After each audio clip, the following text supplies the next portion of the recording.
Speaker, I'm worried with our deficit. A deficit of 3.64% of our GDP is a source of concern. It's a source of concern for me in this area. Because if you look at the threshold of 3% set by Fiscal Responsibility Act, our deficit is inconsistent with the provisions of that act. And then we must be careful. The budget can be challenged in the court of law. Sorry? Yes. That what?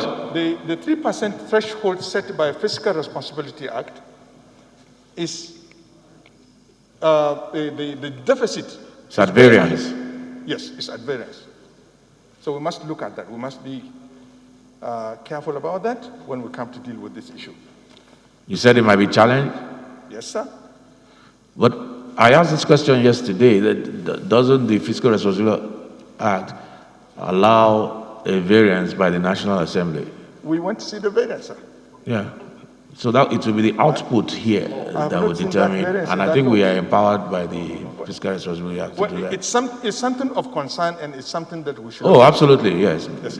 Yes, Mr. Speaker, the President made mention of completing ongoing projects. That's a welcome development. But we must address the issue of cumbersome nature of our procurement process.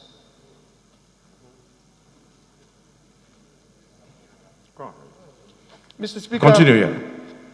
Also, as long as we want to complete projects, if you look at the implementation of our budget is being handled by the civil servant. So we must address the recidivism of our public sector governance.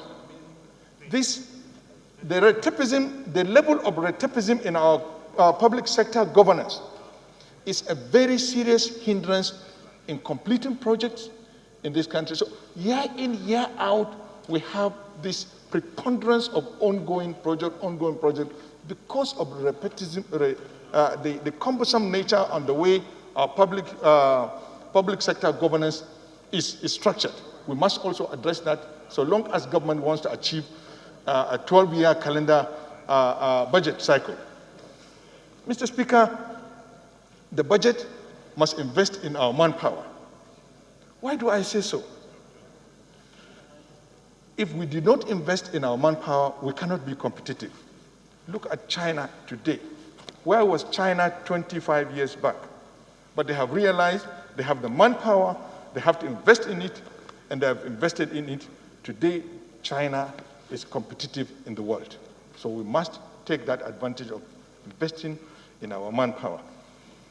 Mr. Speaker, we must support, the budget must support the SME. There is little support in SME. It was somehow whitewashed. The mention of SMEs is there, but we must support the SMEs so that we can invest also in technical education.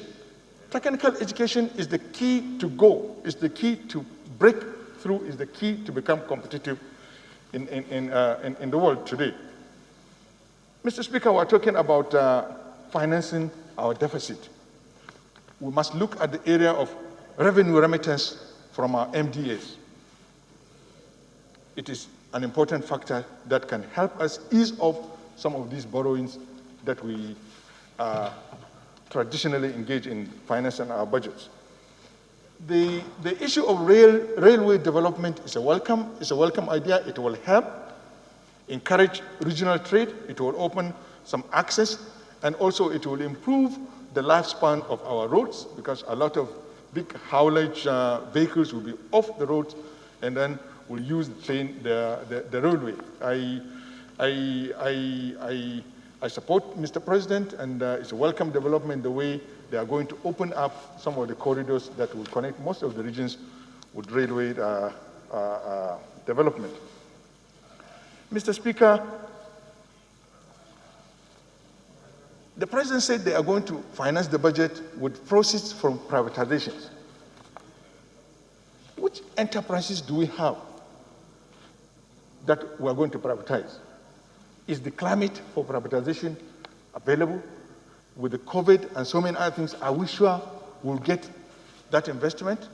So we must also look at that because that can also affect the implementation of the budget. Thank you, Mr. Speaker.